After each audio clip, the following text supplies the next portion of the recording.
This is Eagle News, Washington, D.C. I am Sarah Nackman. A cellist from Sacramento, California joins the INC Symphony Orchestra in a U.S. debut of a church-produced oratorio performance in New York. During a one-on-one interview with Eagle News, Brandon Harris says playing with a group of musicians from all parts of the globe, grounded in their values, makes focusing on the performance so much easier. Here's more. My name is Brandon Harris. I actually perform the cello. My mother used to sing a lot, and so whether it was learning a lot of the old school music from the 60s and 70s, or loving the new wave of the 80s and stuff like that. So I've been around music all my life. I've been performing the cello since I was 10 years old. I started in Fayetteville, North Carolina as part of an educational program within the elementary school system. When I took part in 5th and 6th grade to pick the cello, I didn't want to be this big guy playing this wimpy little violin or viola. I wanted to play the big instrument. It was just elementary school, and then it went to junior high. I'm like, okay, I'm getting good at this. I'm getting better at this. And then they're asking me to teach. Even performing in a professional symphony my senior year, I was playing for the Fayetteville Symphony with professionally trained musicians. But then, going to Allstate and being able to compete against every other student within the state of North Carolina, which is where I was living at the time. I would have never have guessed that back in the 5th and 6th grade when I first picked up the cello. So I was blessed to be able to perform in the symphony orchestra in the Philippines for our centennial anniversary, which was an incredible experience. And from there, it just continued to grow. And then we had this great opportunity to be able to perform in New York. So the Lincoln Center is one of the pinnacles of an orchestra member to where they want to perform at, whether it be the Chicago Symphony or down in LA, of course Carnegie Hall, but the Lincoln Center with the New York Philharmonic is a huge venue. So first of all, to even be able to get there is a blessing, but to actually be able to perform there is an even more incredible blessing. In terms of the level of experience from the members who are going to be performing, I really don't get caught up in that. Music in general is a very dog-eat-dog type of discipline where people are very, very hungry, and they're always looking for an opportunity to take over because they want to be the next greatest thing. It's always kind of a hierarchical type of deal within music.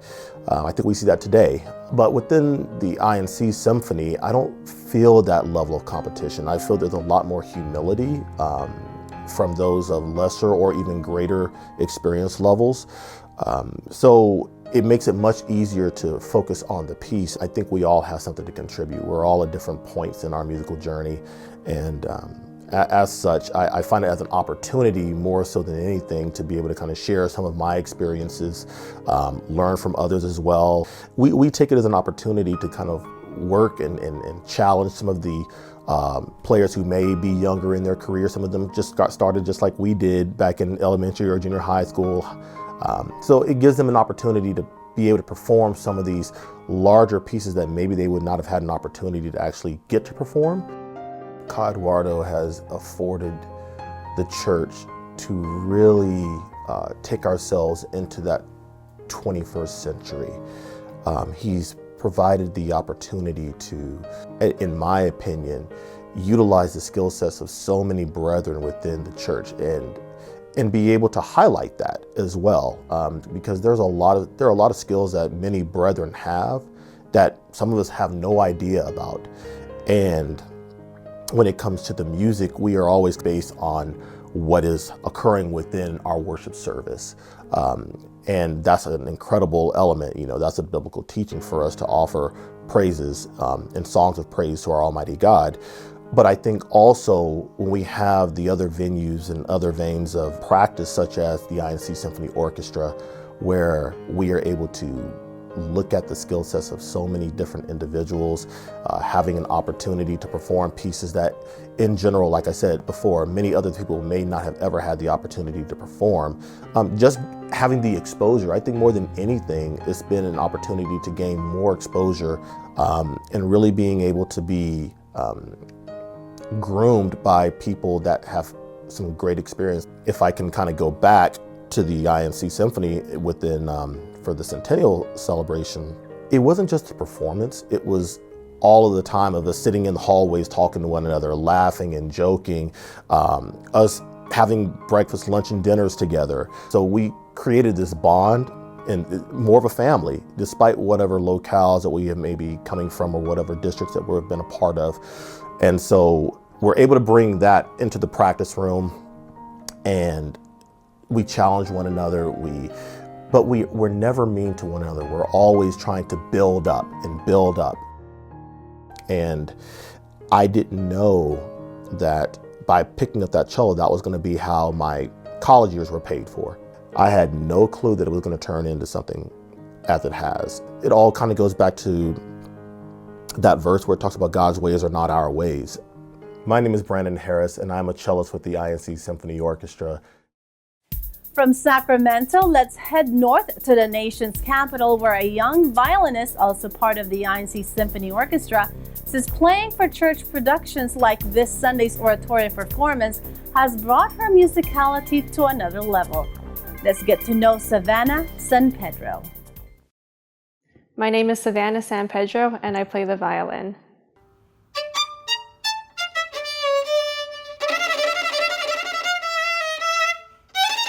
The violin is a very regimented instrument, and attention to detail is paramount for violin. The bow has to be perfect. The intonation has to be perfect. If anything is not perfectly in place, then the piece will not sound that good. So definitely having that mindset growing up my whole life has made me very disciplined and focused in that regard.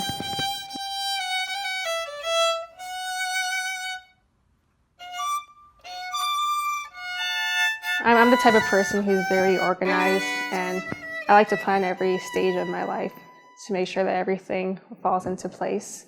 Like at school, for example, I always make sure to stay on top of things, and I never waste an opportunity. When I see it, I go for it. I go to all the career fairs just to make sure that I find the right type of job, and I've become good at networking through that way. And then also my studies, I don't settle for bad grades. I make sure to always get the highest grades I could get.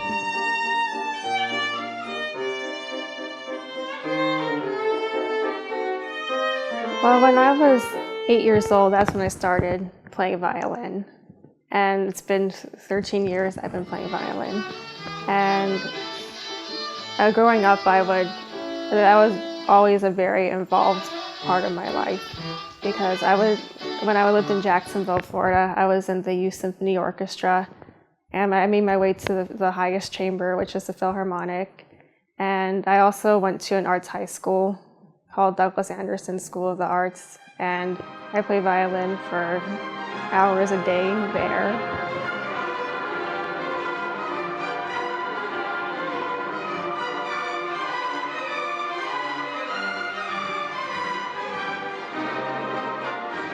But now I mainly use my violin for church events. Like I try to participate in as many musical events as possible.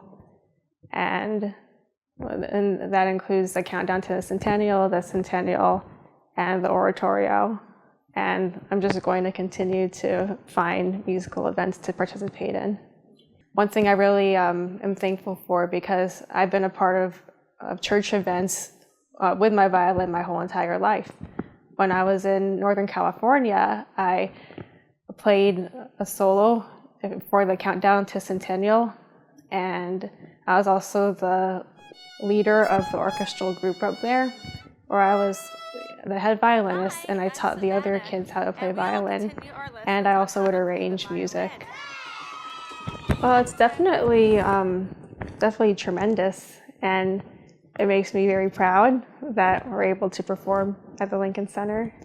And we've definitely come a long way. I'm just thinking about the church's productions as a whole ever since the beginning. The fact that we're now performing at the Lincoln Center, I'm just so proud of how far we've gone. Every single rehearsal we have, we're literally practicing all day long, from morning until night, just practicing, whether it's sectionals or the full rehearsal or playing the whole entire piece straight through without taking any breaks. It's all orchestra, and we follow basically the same protocols. Like we tune before we play, and then in either place we have long rehearsals, long and productive rehearsals. But the thing that's very different about the church is that you actually feel the Holy Spirit, like when you play for the oratorio. It just has a whole different energy about it. Well, it's definitely nerve-wracking, but at the same time I feel very blessed, and we all definitely do. And the fact that it's a Lincoln Center won't stop us from having a very amazing performance, because we're all very hardworking, dedicated musicians, and the ones who have made it this far have a sincere, true love for the church and for the oratorio, and we want this to be an amazing piece. Avenues like this have improved all of our musicality, because knowing that practicing a lot and perfecting the piece is all for the glory of God, we don't want to take that for granted. Of course, with the power of prayer and everything, we've definitely come a long way since it's first started. With this one, just knowing that you're doing it for the glory of God, it has a whole new level of meaning. This is the church's orchestra, and we're doing it for the glory of God. And because we want to glorify God, we want this piece to be absolutely amazing and perfect. Such inspiring stories. More interviews coming your way this week. That is today's Eagle News Washington, D.C. Join us tomorrow for stories that matter to you. Visit our website at Eaglenews.PH and EagleNewsLive.com. Like us on Facebook, follow us on Twitter at twitter.com/EagleNewsPH. On behalf of Eagle News Washington, D.C., thank you for watching. I am Savannah, and I am 1 with 25. Hey everybody, we're here at the Dakota, located on the northwest corner of 72nd Street and Central Park West. The Dakota is one of New York City's historic landmarks and was home to John Lennon, a former member of the Beatles. Be sure to stay tuned to Digital Nest and Eagle News, where we will be taking you through different places located in the Upper West Side. This is your EBC correspondent, Michael J. Guevara, and I am 1 with 25.